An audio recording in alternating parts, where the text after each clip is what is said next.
there, everybody, and welcome back to another lovely video. Let's imagine that you are an octopus, a male octopus, out in the beautiful ocean. Unlimited possibilities at your tentacles. But what's this? Over there in the distance, in the deep ocean, you find a female octopus. Upon a single gaze, you look at her, she looks at you, and you do what octopi do. Make children. And guess what? As soon as that process is done, female octopus can produce a lot of children. Roughly 1,000.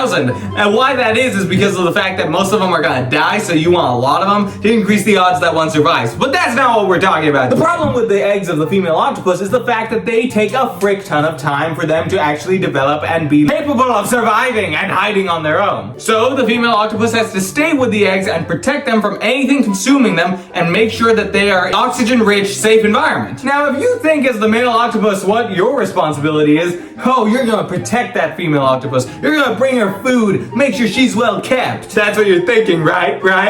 Are you? You're thinking it. It's wrong! It's totally wrong, okay? The male octopus just ditches.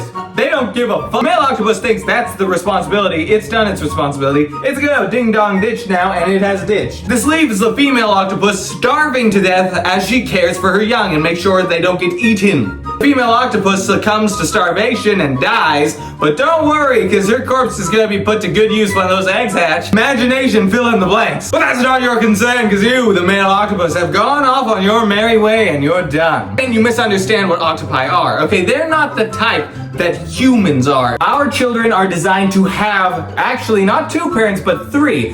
The mom, the dad, and some sort of an aunt, which is much different than the octopus, which only gets stuck with 1, if any at all, because realistically, the mother's gonna die before ever meeting the kids. But why? Why is it that humans actually stick by their young? Well, think about it, right? In nature, who's gonna survive better? A team of 2 to 3 people, or a team of 1 person trying to keep the young alive on their own? A team of 3 is gonna work better, arguably speaking, unless it's totally dysfunctional and everyone's fighting each other. Why? Why is it that humans actually stick together? The reason is actually what Valentine is all about. Love. Love is a superpower, and not just the type you get when your parent lifts a car over their head and throws it to save you from danger, but also the type that makes people stick together. Long ago, there was a time when there was no love, right? There wasn't, it didn't exist. And the papa and the mama would do their thing and a kid was born and the papa would ditch before the kid was even born. Most of the time, that kid was probably gonna die. Eventually, a mutation occurred and there was this one freak who was like, you know what? After mating, I want to stay by the person I mated with to ensure that they are safe and to ensure that whatever they produce is safe as well. And as a byproduct, that child was also able to survive, and that child was then able to pass on their genes, which also allowed them to try to keep their own children alive, and so on and so forth. Eventually, it became the predominant thing. It became the most common thing that you would have individuals that wanted to stay by their mates to ensure that their own kids survived, because that increased the odds of survival, which then increased the odds of that trait being passed on. All that to reach the moment in time that is now, because of the fact that love was able to help us reproduce better and survive better.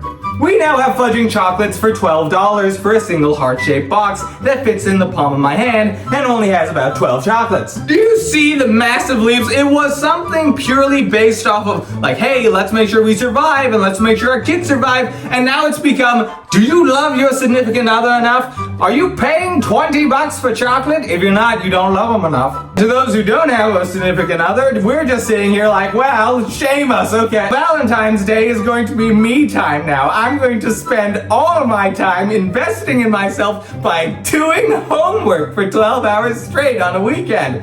I'm doing great, don't you worry about it. I'm gonna be real with you, I was kind of disappointed in the quality of this video too. I have exams, so I've been busy with that, and it's kicking my butt so far, but wish me luck, and please send good wishes in the comments. I really appreciate any that you do, and I could really use it right now. Other than that, I hope you have a great Valentine's Day. Even if you're alone, you can be alone with me in spirit as we both plummet ourselves into pits of despair and work. And maybe some good chocolates, because, you know, everyone deserves chocolates. See you next time. Bye-bye!